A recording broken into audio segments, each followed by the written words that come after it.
सीधे आपको ले चलते हैं, ढाका का रुख करते हैं जहां पर पीएम मोदी संबोधित कर रहे हैं। भारत बांग्लादेश मैत्री के 50 वर्ष पूरे हो रहे हैं। जातिर पिता बंगबंधु शेख मुजीबुर रहमान की जन्मशती का ये वर्ष दोनों देशों के संबंधों को और मजबूत कर रहा है। एक्सेलेंसीज, राष्ट्रपति अब्दुल हामिद जी, प्रधानमंत्री शेख हसीना जी और बांग्लादेश के नागरिकों का मैं आभार प्रकट करता हूं। आपने अपने इस गौरवशाली क्षणों में, इस उत्सव में भागीदार बनने के लिए भारत को सप्रेम निमंत्रण दिया। मैं सभी भारतीयों की तरफ से आप सभी को, बांग्लादेश के सभी नागरिकों को हार्दिक बधाई देता हूं।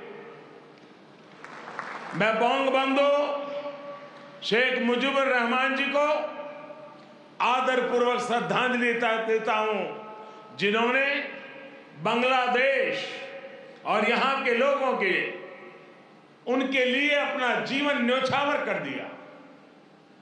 हम भारतवासियों के लिए गौरव की बात है कि हमें शेख मुजीबुर रहमान जी को गांधी शांति सम्मान देने का अवसर मिला। मैं यहां अभी इस कार्यक्रम में भव्य प्रस्तुति देने वाले सभी कलाकारों की भी सराहना करता हूं। बंधुगण, मैं आज याद कर रहा हूं बांग्लादेश के उन लाखों बेटे बेटियों को जिन्होंने अपने देश, अपनी भाषा, अपनी संस्कृति के लिए अनगिनत अत्याचार सहे, अपना खून दिया, अपनी जिंदगी दांव पर लगा दी। मैं आज याद कर रहा हूं मुक्ति युद्धों के शूरवीरों को।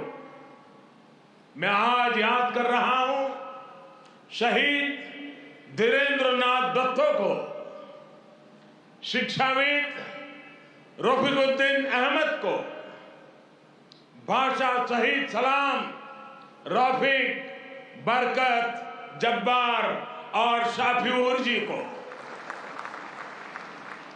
मैं आज भारतीय सेना के उन वीर जवानों को भी नमन करता हूं जो मुक्ति युद्धों में बांग्लादेश के भाई बहनों के साथ खड़े हुए थे,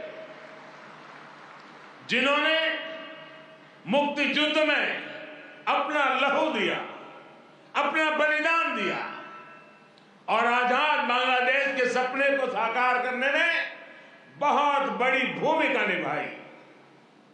field marshal Sam Manekshaw, general Arora, general Jacob, lance Naik Albert Ekka, group captain Chandan Singh, captain Mohan Narayan Rao Samant, ऐसे अनगिनत जितने ही वीर हैं जिनके नेतृत्व और साहस की कथाएं हमें प्रेरित करती हैं। बांग्लादेश सरकार द्वारा इन वीरों की स्मृति में आशुगंज में वॉर मेमोरियल समर्पित किया गया है। मैं इसके लिए आपका आभार व्यक्त करता हूं। मुझे खुशी है कि मुक्ति युद्धों में शामिल कई भारतीय सैनिक आज विशेष रूप से इस कार्यक्रम में मेरे साथ उपस्थित भी हैं।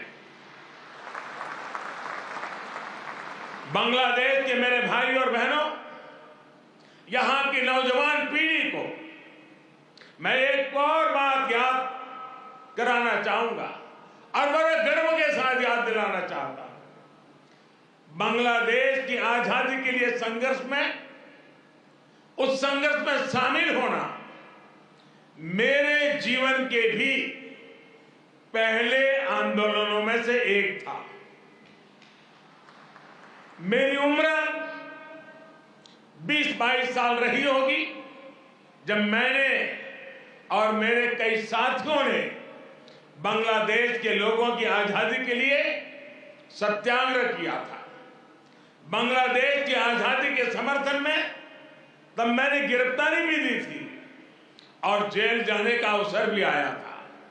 यानी बांग्लादेश की आजादी के लिए जितनी तड़प इधर थी उतनी ही तड़प उधर भी थी। यहां पाकिस्तान की सेना ने जो जघन्य अपराध और अत्याचार किए वो तस्वीरें विचलित करती थी। कई दिन तक सोने नहीं देती थी। गोविंद हल्दर जी ने कहा था, एक সাগর রক্তের বিনিময়ে বাংলার স্বাধীনতা আনলে যারা আমরা তোমাদের ভুলবো না, আমরা তোমাদের भूलबो ना। यानी जिन्होंने अपने रक्त के सागर से बांग्लादेश को आजादी दिलाई, हम उन्हें भूलेंगे नहीं, हम उन्हें भूलेंगे नहीं। बंधुगण, एक निरंकुश सरकार अपने ही नागरिकों का जनसंहार कर रही थी। उनकी भाषा, उनकी आवाज, उनकी पहचान को कुचल रही थी। ऑपरेशन सर्चलाइट की उस क्रूरता को, दमन और अत्याचार के बारे में विश्व में उतनी चर्चा नहीं की है जितनी उसकी चर्चा होनी चाहिए थी। बंधुगण, इन सबके बीच यहां के लोगों और हम भारतीयों के लिए आशा की किरण थे बंगबंधु शेख मुजीबुर रहमान। बंगबंधु के हौसले ने 2 दिन के बांग्लादेश दौरे पर है प्रधानमंत्री मोदी। ढाका में संबोधित करते हुए यहाँ रुक रहे एक छोटे से ब्रेक के लिए।